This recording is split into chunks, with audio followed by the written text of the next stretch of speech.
Hello, welcome back.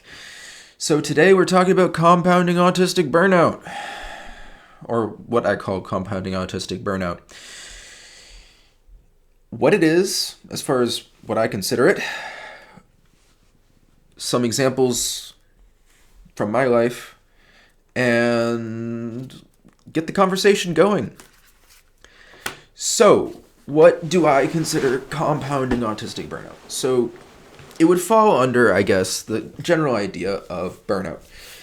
Burnout itself, first off, disclaimer, I'm not a psychologist, not a psychiatrist, I'm not a psych specialist. I'm an individual who lives with autism.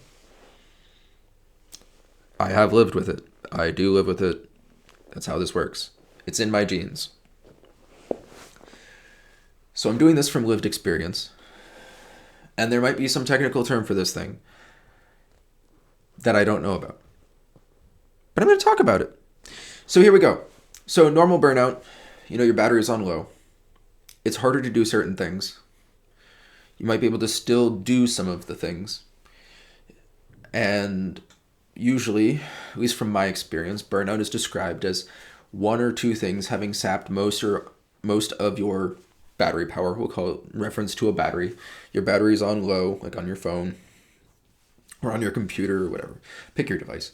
Battery's on low, and you can do some things, but more things than usual are too much, take too much energy to do.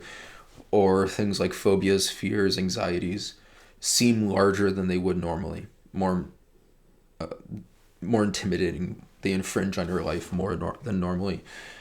You might have your fixations might be it might be harder to tear yourself from them for individuals such as myself, or the like.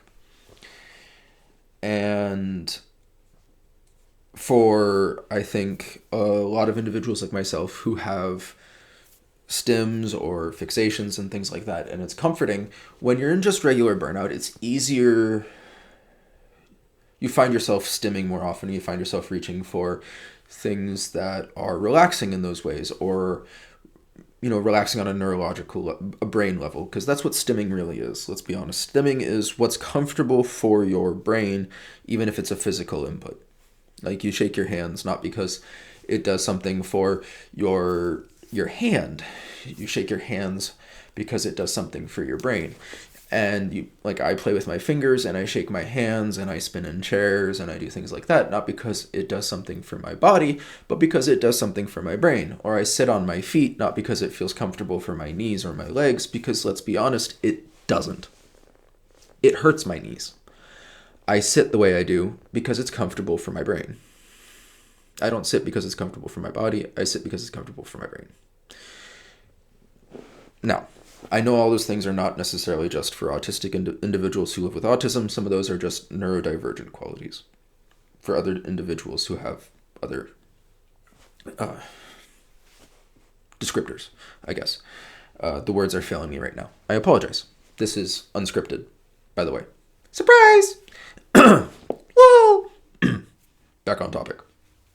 Now, what do I mean by compounding autistic burnout? So individuals who have autism, such as this guy, who live with it, such as this guy, me, I live with autism. This squishy face, this one here, lives with autism. This whole body is, actually. It takes longer to recover from burnout. That's difficult, but it's okay. It's a facet of my life. And for other individuals with autism, it generally takes longer to recover from stressors. I've learned it. I've learned it's a thing. I didn't realize it was a thing, but it's a thing. And our bodies and our brains interpret stressors differently. It's a thing. It's sometimes difficult, but it's okay. It's a facet of our lives. And it's okay in as much as it's a facet of our lives. And compounding autistic burnout is when you have sources of burnout. You have sources of burnout, not sources. Multiple sources. Can't have a singular anyhow. When you have multiple sources of burnout, that each one, or, grouping sources of burnout, where these groups, whether there's one or more entities or sources in these groups, each one is sufficient to cause full burnout. So what I mean is that, and I'll get to an example in a minute from my personal life right now. Anywho, so you have enough that, say, group A would fully burn you out, would get you to full burnout where you're at the point where you need to take time to take care of yourself. But then you also have group B, which might just be one thing instead of two things, and it alone is enough to fully burn you out. And then that would be compounding autistic burnout. And perhaps it's because it's there simply because it takes so long to recover from the first situation. Maybe, however, you have three groups, and they're all stacking on top of each other because you're still working on recovering from the two groups, or the however many groups it is. And these things stack on top of each other, and it becomes almost depression-like, but yet it might not be actual depression because you're just suffering from burnout instead of depression, but you're still stuck with things like decision fatigue, which results in indecision, or you're stuck with the inability to do the things that you need to do to help yourself, similar to decision fatigue, where you might not even need to make a decision. You've already made the decision. You're like, I need to do the thing, but you just can't do it even though it'll help. I'm sure there's a technical term for that. I don't know what it is. You feel free to let me know down in the comments, though. And so you're sort of stuck sometimes in what I would call a near depressive like state, having been someone who was depressed in high school. But yet I'm not depressed now, but I'm suffering from this compounding autistic burnout. I can do some things with great effort, but they are taxing. Incredibly taxing, far more than they normally would be. And it's hard to do the things I need to do. And I think that is a great segue into talking about my example. So right now, I am suffering from compounding autistic burnout, as I'm calling it. And so what has been going on for me that has caused this? So back at the end of January, my wife lost her job. Was the primary financial provider for our family. There were some situations, and she is no longer employed at the job she was in. And we were expecting a change, sort of hoping for one, but not at that time. So it came unexpected. We were expecting it to come in several months, and that was not the case. And it was more stressful than we could have hoped. It was more stressful than we anticipated. We anticipated it to be smooth. It was not smooth. It was very rough. It was very stressful, very uncomfortable. And so that happened, and she's currently unemployed. I'm starting to try and get my own work off the ground in a professional way for myself. And that's something I've wanted to do since I was 13. That's stressful, especially right now in trying to start your own business. And I've had to deal with people telling me I can't do it. People literally attacking me for even considering it. Which those two things are stressful when you're trying to start a business for the first time. And I'm working on this YouTube channel, which is, let's be honest, sort of new ground for me, and it's sort of being vulnerable on the internet. It's a new thing. It's not easy. And it can be uncomfortable. In a good way. I'm glad I'm doing this. I'm glad I'm being out there with all of you. Let's be honest. I mean, I'm being honest with you on that. You don't have to be honest. I mean, you can... It's the internet. I can't tell you what to tell me. I can tell you what to tell me, but it doesn't mean you're going to. It's the internet. Anywho, back on topic. And then... So, we have that. And then I have 2 extended family members that are now in not good health, that are very important to me. And one of them, it's presumably a very long, drawn-out situation. And the other one, it is a situation right now where I don't know how long they will be around. I don't know if they'll be around next week. I don't know if they'll be around next month. If they'll be alive next month. I don't know. It's just difficult. And that creates a level of emotional turmoil that is sufficient to burn someone out. When you don't know how someone you love and care about is going to be doing health-wise on a day-to-day basis. You don't even know if they're going to be, if you're going to be attending a funeral next week.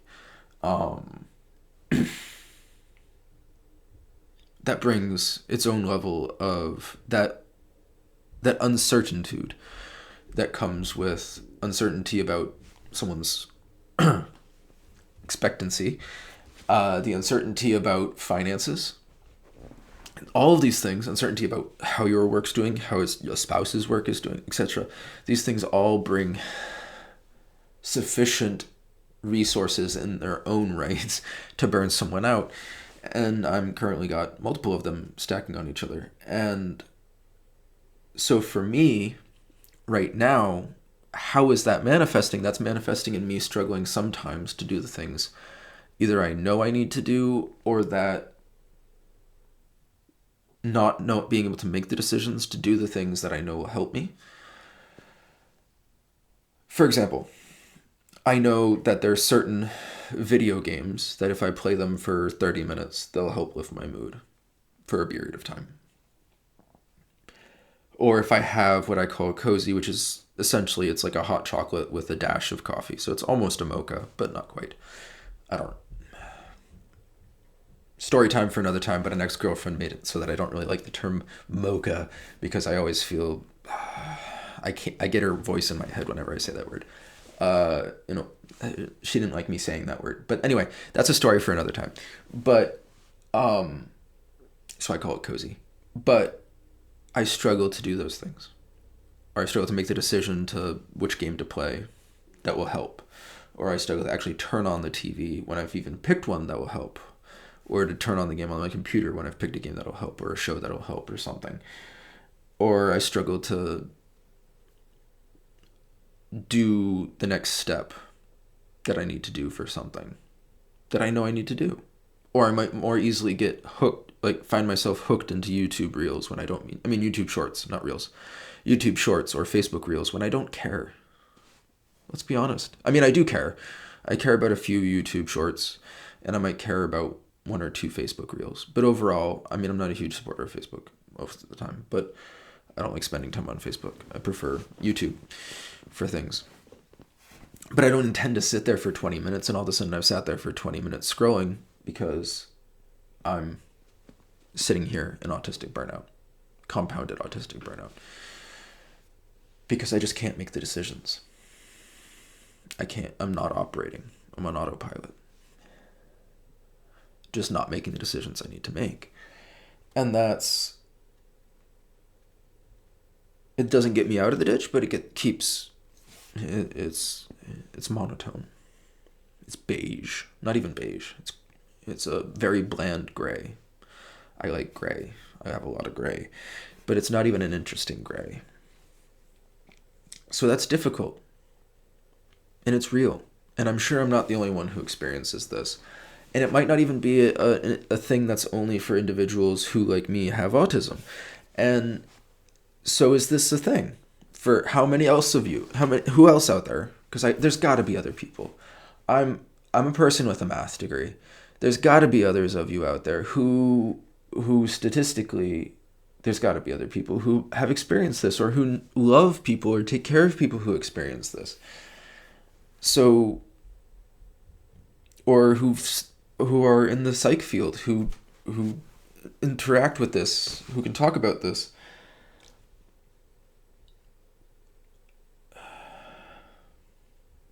how much is this a thing? Is there an actual term for this compounding level of burnout, or do they just go burnout? Because, I mean, shouldn't there be a technical term for stacking burnouts instead of just calling it just burnout? Because that seems pretty bland. Pretty. There's got to be some science, intellectualized level for it. Because we should differentiate the things.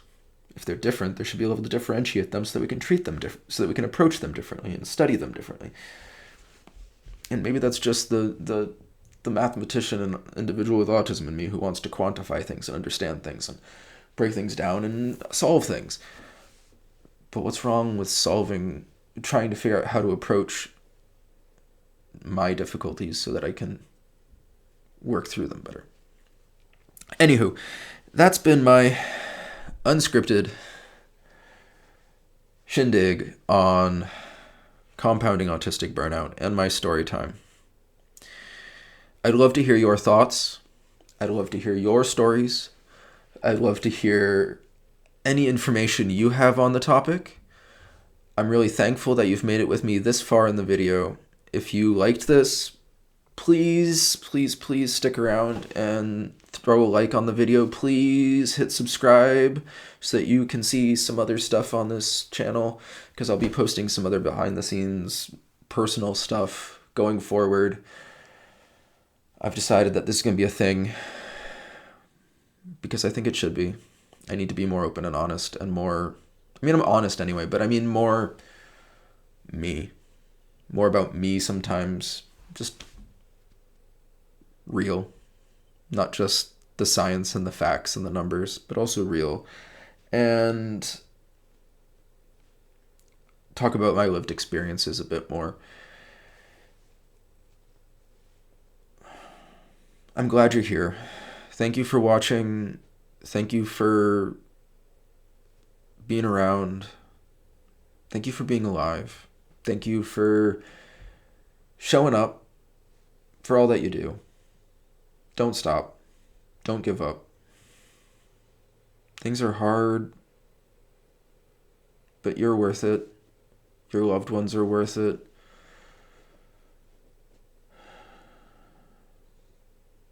You are loved, and I want you to know that. If no one's told you that today, if no one's told you today that you're loved, if no one's told you today that they care about you, well, then know that I love you simply because I love you. You're my neighbor. I care about you.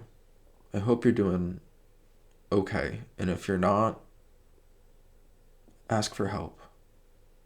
Please. All right. I'll see you next time. Thank you. And yeah. Toodles.